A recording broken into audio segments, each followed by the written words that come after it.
ਉਹ ਕਹਿੰਦੇ ਘਬਰਾਉਣਾ ਨਹੀਂ ਕਿ ਵੀ ਤੁਸੀਂ ਮਰ ਜਾਣਾ, ਘਬਰਾਉਣਾ ਨਹੀਂ, ਮਰ ਜਾਣਾ।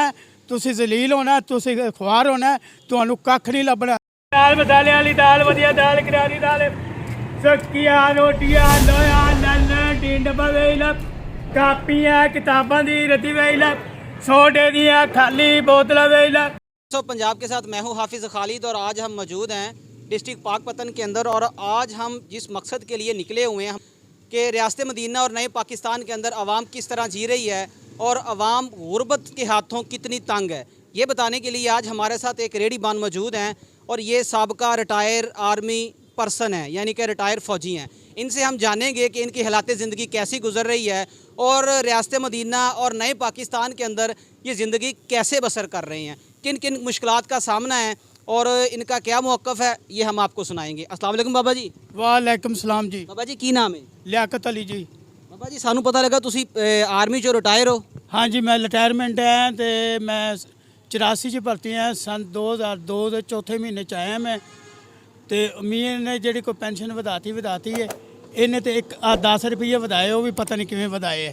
तो हालात हुण मैं 2 किलो दाल पाई है, ये मैं की कर देंगे तो की मैं को रखांगा। कितनी साल सर्विस की? 18 साल। तो किहड़े सन च रिटायर होए? मैं सन 2000 के चौथे महीने 4 तरीक। कितनी पेंशन मिलती पई तुहानू?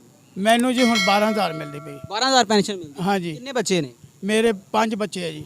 कितने बच्चियां दी शादी कर चुके हो? बच्ची मेरी दी एक दी शादी की थी, वो मेरी फौत हो गई है। बच्चा आया सी तो उन्होंने जहर फैल गई तो फौत हो गई। पिछे हुण मेरे 2 धीयां, एक साली को ली, एक मेरे को आप दी है। दूसरा मैं 2 बच्चियां मेरियां ते 3 मुंडे मेरे। ते मुंडे जेडे वो माड़ा मोटा रंग का काम करते लाहौर। तो मैं दाल लैके फिरना तो मैं कोई 4 ने बच गए तो दे देना, नहीं तो मैं हुण की करा, मैं की कर सकना। सुबह कितने बजे घरों निकलते हो? सुबह मैं 8 बजे निकलना जी। वापस कितने बजे बच्चों च पहुँचते हो? शाम को पहुँचना, मगर तो इशा दी अजाना भी हो जाती। मकान आपदा? मकान फिलहाल है आपदा वर्गा नहीं गा। इनकी वजह? ਉਹਦੀ वजह है कि मैं मकान लिया सी, ਉਹਦੇ ਵਿੱਚ अखराजात बहुत हो गए। अच्छा। यानी कि 2 मुंडे मेरे, एक मुंडा मैं विआह ते एक मुंडा मंगया है, तीसरा मुंडा ਜਿਹੜਾ मैं ਉਹਦਾ भी रिश्ता ਲੱਭਦਾ ਫਿਰਨਾ। ਤੇ ਭਾਜੀ ਕੋਈ ਹਾਲਾਤ नहीं ठीक है, तो वक्त ही नहीं गुजरता ਪਿਆ। एक चुआनी ਜਿਹੜੀ है ना, ਉਹਦੇ ਤੋਂ ਆਵਾਜ਼ਾਰ है। वोट किनू ਦਿੱਤੀ ਸੀ ਲਾਸਟ ਟਾਈਮ ਜਿਹੜਾ ਇਲੈਕਸ਼ਨ ਗੁਜ਼ਰੇ ਹੈ? मैं वोट ਮੀਆਂ ਨਵਾਜ਼ ਸ਼ਰੀਫ ਨੂੰ ਦਿੱਤੀ ਹੈ। ਆਉਣ ਵਾਲੇ ਇਲੈਕਸ਼ਨ 'ਚ ਵੋਟ ਕਿਹਨੂੰ ਦੇਣ ਦਾ ਪ੍ਰੋਗਰਾਮ? ਮੀਆਂ ਨਵਾਜ਼ ਸ਼ਰੀਫ ਨੂੰ ਦਿਆਂਗੇ ਅਸੀਂ, ਇਹਨੂੰ ਦੇਣੀ ਹੈ ਨਹੀਂ। ਤੇ ਲੋਕ ਕਹਿੰਦੇ ਨੇ ਕਿ ਨਵਾਂ ਪਾਕਿਸਤਾਨ ਬਣ ਗਿਆ ਤੇ ਰਿਆਸਤ ਮਦੀਨਾ ਇਮਰਾਨ ਖਾਨ ਸਾਹਿਬ ਕਹਿੰਦੇ ਨੇ ਘਬਰਾਣਾ ਨਹੀਂਗਾ, ਤੇ ਤੁਹਾਡਾ ਕੀ ਮੌਕਫ? ਉਹ ਕਹਿੰਦੇ ਘਬਰਾਉਣਾ ਨਹੀਂ ਕਿ ਵੀ ਤੁਸੀਂ ਮਰ ਜਾਣਾ, ਘਬਰਾਉਣਾ ਨਹੀਂ, ਮਰ ਜਾਣਾ। ਤੁਸੀਂ ਜ਼ਲੀਲ ਹੋਣਾ, ਤੁਸੀਂ ਖੁਆਰ ਹੋਣਾ, ਤੁਹਾਨੂੰ ਕੱਖ ਨਹੀਂ ਲੱਭਣਾ। ਜਿਹੜੇ ਕੋਈ ਜਿਹੜੇ MP MNA ਲੈਂਦੇ ਗਰਾਂਡਾ, ਉਹ ਲੈ ਕੇ ਕੋਲ ਰੱਖ ਲੈਂਦੇ, ਕਿਸੇ ਦਾ ਮਸਲਾ ਹੱਲ ਹੁੰਦਾ ਹੀ ਨਹੀਂ। ਤੇ ਕੀ ਕਰੀਏ, ਕਿਹੜੇ ਪਾਸੇ ਜਾਈਏ? ਰੋਜ਼ੀ ਖਾਨ ਸਾਹਿਬ ਕਹਿੰਦੇ ਨੇ ਘਬਰਾਣਾ ਵੀ ਨਹੀਂਗਾ। ਉਹ ਘਬਰਾਉਣਾ ਇਸੇ ਤੋਂ ਨਹੀਂ ਕਿ ਦਵਾਈ ਖਾ ਲਓ ਤੇ ਮਰ ਜਾਓ, ਮਗਰੋਂ ਲੈ ਜਾਓ ਬਸ। ਮਹਿੰਗਾਈ ਦੇ ਬਾਰੇ ਤੁਹਾਡਾ ਕੀ ਮੌਕਫ ਆ? ਮਹਿੰਗਾਈ ਹੈਗੀ ਆ? ਇਮਰਾਨ ਖਾਨ ਸਾਹਿਬ ਕਹਿ ਰਹੇ ਨੇ ਕਿ ਬਾਹਰ ਕੇ ਮੁਲਕਾਂ ਦੇ ਮੁਤਾਬਕ ਜਿਹੜੇ ਯੂਰਪੀ ਮਮਾਲਕ ਨੇ, ਮੁਲਕ ਦੇ ਵਿੱਚ ਆਪਣੇ ਮੁਲਕ 'ਚ ਕੋਈ ਮਹਿੰਗਾਈ ਨਹੀਂ। ਅਸੀਂ ਬਾਹਰ ਦੇ ਮੁਲਕ ਨੂੰ ਕੀ ਕਰਨਾ ਸੀ? ਆਪਣੇ ਮੁਲਕ ਨੂੰ ਵੇਖਣਾ ਕਿ ਬਾਹਰ ਦੇ ਮੁਲਕ ਨੂੰ ਵੇਖਣਾ? ਕਿ ਵੀ ਜਦੋਂ ਸਾਨੂੰ ਰੋਟੀ ਨਾ ਲੱਭੇਗੀ, ਸਾਨੂੰ ਚਾਰੇ ਨੇ ਨਾ ਲੱਭਣਗੇ। ਤੇ ਜੇ ਕਿਸੇ ਫੌਤਗੀ ਉੱਥੇ ਜਾਣਾ ਹੋਵੇ ਤਾਂ ਕਵੇ ਪੈਸੇ ਕੋਣੀ, ਜੇ ਕਿਸੇ ਖੁਸ਼ੀ ਤੇ ਜਾਣਾ ਪਵੇ ਤਾਂ ਕਵੇ ਪੈਸੇ ਕੋਣੀ। ਕਿਹੜੇ ਪਾਸੇ ਜਾਈਏ? ਹਾਲਾਤ ਇਹੋ ਜਿਹੇ ਹੈ ਕਿ ਭਾਈ ਰੋਟੀ ਖਾਣੀ ਔਖੀ ਹੈ, ਮਜਬੂਰੀ ਹੈ, ਕੀ ਕਰੀਏ? ਇੱਕ 2 ਕਿਲੋ ਦਾਲ ਨਾਲ ਕੀ ਬਣਦਾ ਮੇਰਾ? ਪਿਛਲੀ ਹਕੂਮਤ ਤੇ ਮੌਜੂਦਾ ਹਕੂਮਤ ਦੇ ਬਾਰੇ ਤੁਹਾਡਾ ਕੀ ਮੌਕਫ ਆ? ਉਹ ਠੀਕ ਸੀ ਜਾਂ ਇਹ ਠੀਕ ਹੈ? ਉਹ ਠੀਕ ਸੀਗੀ, ਇਹ ਨਹੀਂ ਠੀਕ।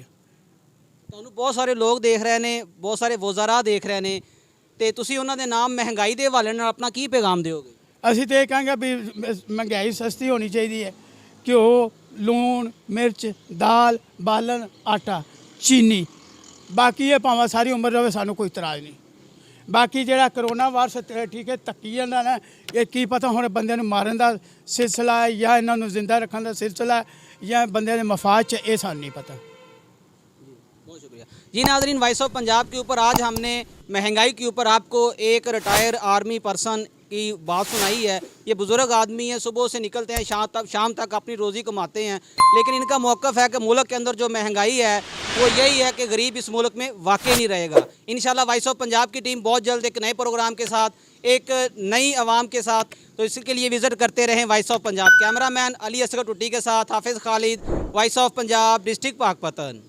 दाल मसाले वाली दाल, वधिया दाल, करारी दाल, ਸੁੱਕੀਆਂ ਰੋਟੀਆਂ ਲੋਹਾ ਨਲ ਡਿੰਡ ਬਵੇਲ ਕਾਪੀਆਂ ਕਿਤਾਬਾਂ ਦੀ ਰੱਦੀ ਵੇਲ ਸੋਡੇ ਦੀਆਂ ਖਾਲੀ ਬੋਤਲਾਂ ਵੇਲ ਅੱਡੀ ਵਾਲੀਆਂ ਜੁੱਤੀਆਂ ਜੋਗਰ ਬੂਟ ਵੇਲ ਪੁਰਾਣੇ ਤੋੜੇ ਵੇਲ